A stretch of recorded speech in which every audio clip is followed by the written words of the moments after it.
So we just thought, okay, we will, call probably tomorrow, the next day. And then we slept. In the morning when we woke up, we saw a missed call from Maharaj. Maharaj had actually returned the call that, so it was so nice to feel, and Maharaj in one lecture was mentioning that uh, for a child, when he has to go to the father to buy a cap or something, he just doesn't think, oh, how should I ask? He just goes to his father and say, Dad, I want a cap. He doesn't see this time I shouldn't call. So, Maharaj said that's this connection between the disciple and spiritual master. They can come anytime to speak. Yeah, so it was so wonderful and touching. So many other pastimes, where Maharaj, wonderful. Even once, Maharaj used to always love when we call and recite verses, especially Radhika and Arjun. And Maharaj used to say, ask them to call and recite Chatushloki Bhagavad Gita. You would put them on the phone and they would recite to Maharaj on the phone. Maharaj on the phone. And one time, the third Chatushloki, the translation, Radhika actually chanted the second shloka. Okay. Instead of the third translation, Maharaj, or I think the word was changed or something. So Maharaj was very upset. He called, after I took the phone, he said, Mata, every word is very important. A comma and full stop that Srila Prabhupada has given is important. We should repeat it as it is. Please teach Radhika properly. So he was very particular. You're blessed, Radhika. You're blessed. Thank you, Mataji. Thank you. So nice to see. Maharaj was very, if you had children, for example, right? Maharaj was not very detached from them. He was very jolly with children. Children liked him because he had that jolly demeanor about him. And he would ask them all kinds of questions, particularly when young girls would come with all their gold and everything. The favorite thing Maharaj would do is, I want all your gold. Give me your bangles, give me your chain. And sometimes they would cry because they, oh my God, everything is going to be going. But this way, Maharaj would humor them, and he would play with them. I remember that. I remember Maharaj telling me after Gopal was born that when children are born, mothers are naturally attached to them. And they are also attached to mother. Because one, they have the benefit of being 9 months in the womb. And you people are not suffering and the mother is suffering. So Krishna has given the mother that extra edge of attachment with the children. Children will always gravitate to mother. So I said, what can we do as fathers? And Maharaj said something very practical. Every night before they sleep, or whenever you can, you must put the children on your chest. Fathers, you must do that. Put them on your chest and make sure they hear your heartbeat and chant. If they hear your voice and they hear your heartbeat, then they will also become attached to you. And these were very practical things that Maharaj told us. And it was so nice because he went through Grahastha Ashram. He had 3 children, and after he settled them all, then he took sannyas. So for him, it was very natural to know all the ins and outs of Grahastha Ashrams, the challenges, the husband-wife, difficulties. He said, I've gone through everything, so I know exactly what you're going through. And it's true, because when Maharaj spoke about these things, each and every one of us in the hall would think Maharaj was speaking only to us, right? It was only meant for me. And sometimes we felt exposed. But then when we spoke to the next devotee, he said, today's instruction was only for me. And then we wouldn't feel so bad. Okay, that means everybody felt that way. Sri Lakshmi Mataji, it's nice to see you here. Some thoughts on Maharaj, please. Let's pass the mic down. Then I would request Siddhida also. You had the nice opportunity to see Maharaj. Prabhu, bring this down. Sangeeta, can you come forward?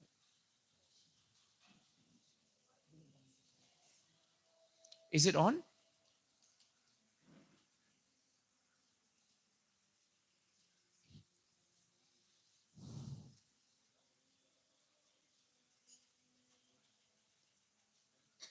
Is it, just check.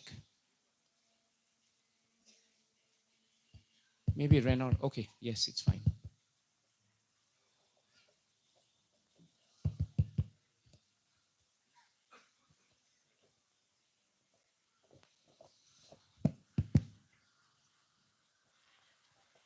Krishna.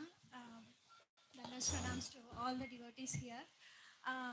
Just now, how Krishnarati Mataji has shared about a phone call. Uh, okay, Prabhuji.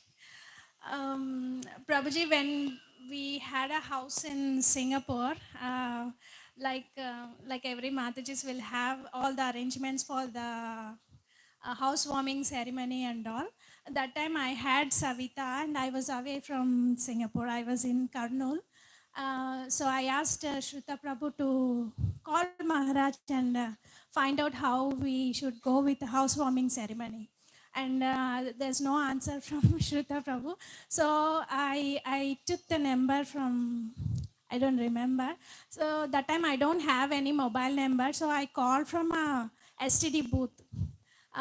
So that time Vaishnava Seva Prabhu picked up the call and he said, Maharaj in the class and he will call you back. I said, Prabhuji, this is not my mobile number and I'm from a STD booth.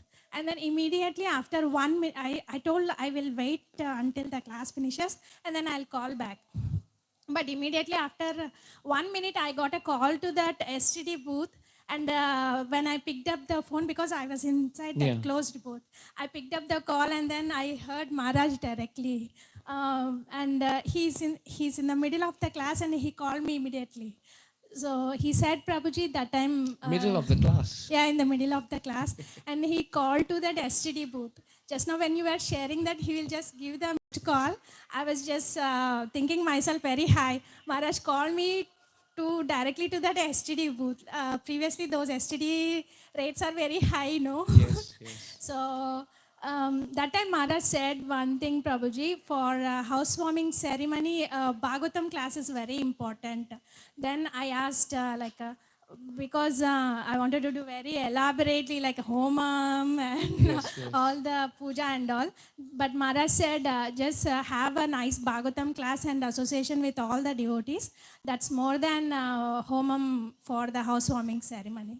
So it's just ring me when you ask me, Prabhuji. But Maharaj took so much trouble to come back to you on that. Yes, Prabhuji. That day was really very wonderful, Prabhuji, because he immediately called to that STD booth, which is not even my number. And I really very thankful to Vaishnava Seva Prabhu to give me a call back that time. Yeah. It's the mercy of Maharaj which flows immediately, Prabhuji. And then later on, I made Maharaj call directly from Singapore also. Then at the time, Maharaj said, like I asked Maharaj, when I hear from our Wednesday discussions, Bhagavatam, you all used to share that Maharaj said about this point to us like this. Then I called Maharaj and asked, Maharaj, I don't have much association with you and I don't understand most of the things. Then Maharaj said, whenever you don't understand, just pick up the call, pick up the phone and then call me directly. So that really hit me, Prabhuji. Then from that day, I started to learn something because to call Maharaj means it's not whimsically just say, hello Maharaj, how are you? Not like that. Immediately we call and we say, Maharaj, today we read this and this is what the question was and this is what I learned. Everything about us only. But Maharaj used to hear very patiently. And whatever stupid doubts we ask also, he will reply in a very beautiful Bhagavatam way, Prabhuji. Yeah, and he was very patient with us. Yes, Prabhuji. Today, when we look back, some of the questions we asked, ridiculous questions. But how tolerant Maharaj was with all these questions. This is the thing about Maharaj. I think we all felt as disciples. He was so accessible. If you had to call him for something, he would call back. And sometimes if something was urgent, he would call back very quickly. And if you didn't call, he would call and say, why you have not called? 1 week has passed. What is wrong with you?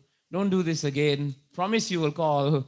And we'll say, yes, yes, we promise, Maharaj, we will call. He was not after people.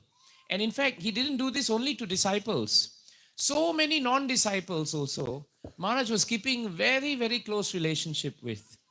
In fact, I remember in one initiation ceremony, Gopal Krishna Maharaj gave initiation. And after initiation, he said, my first instruction to you now is you take shelter of Mahavishnu Goswami Maharaj. And Maharaj was telling Gopal Krishna Maharaj, Maharaj, you give the shelter and I have to give the instruction.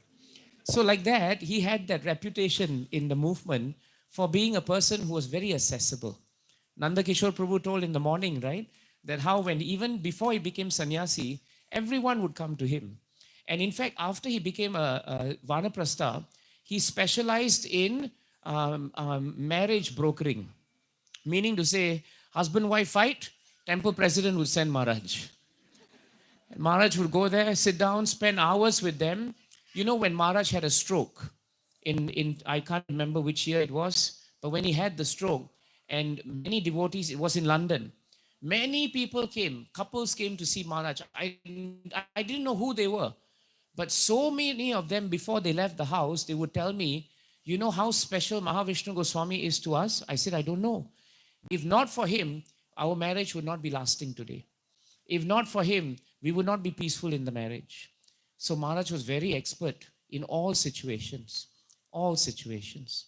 And if there was a brahmachari, then Maharaj would instruct him very nicely. Gauranga Prabhu would tell you that when he joined as a brahmachari, one of the most important seminal points in his life was when Maharaj came to Radha Gopinath and he met all the brahmacharis there. And there he told them, all of you must get married. And Gauranga Prabhu was thinking, why is Maharaj telling us to get married after we just turned into saffron?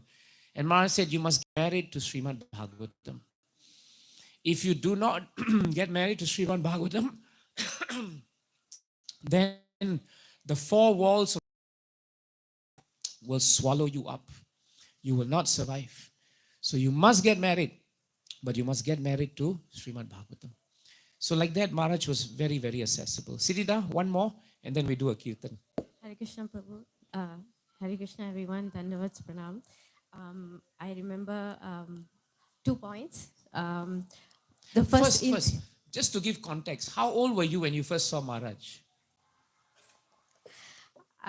18 years 18, old, I think. Right? She was very young when she saw Maharaj, yes. 18 years old. So I remember Maharaj humor, my initiation in Dwarka, I think it's 2003. I remember when I was so nervous, we were sitting in the big fire pit and around the fire pit.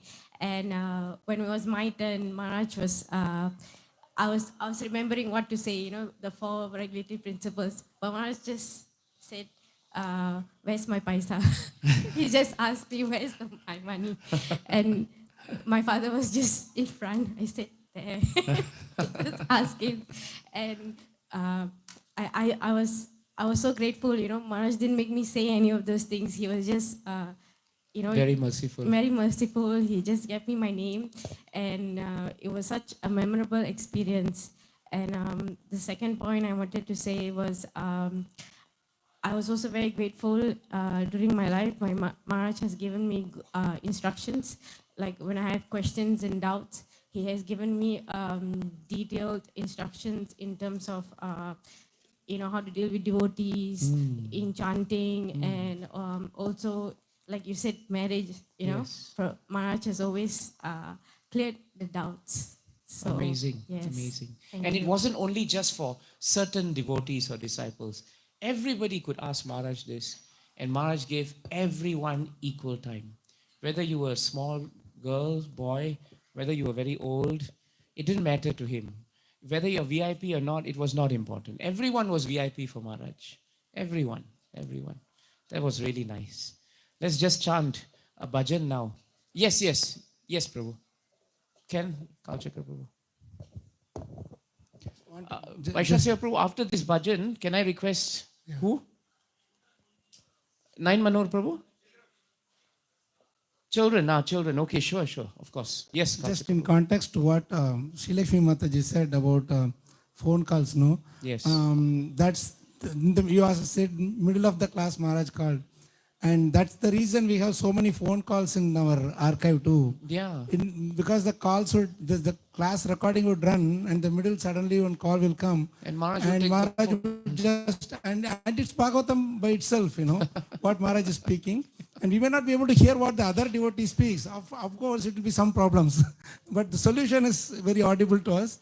And the interesting thing Maharaj said about this when we were interacting with him, Because normally it's not considered as an etiquette you to break in a Bhagavatam class to talk to someone. Not only that, Maharaj will suddenly, somebody will come and you'll say, oh, you have come, suddenly you'll just talk to them about it. And Dwarka, many times in between, you will hear some Gujarati things and all that. So we asked Maharaj why he is, why he's doing this. He said a very practical point. See, you are all sitting in front of me.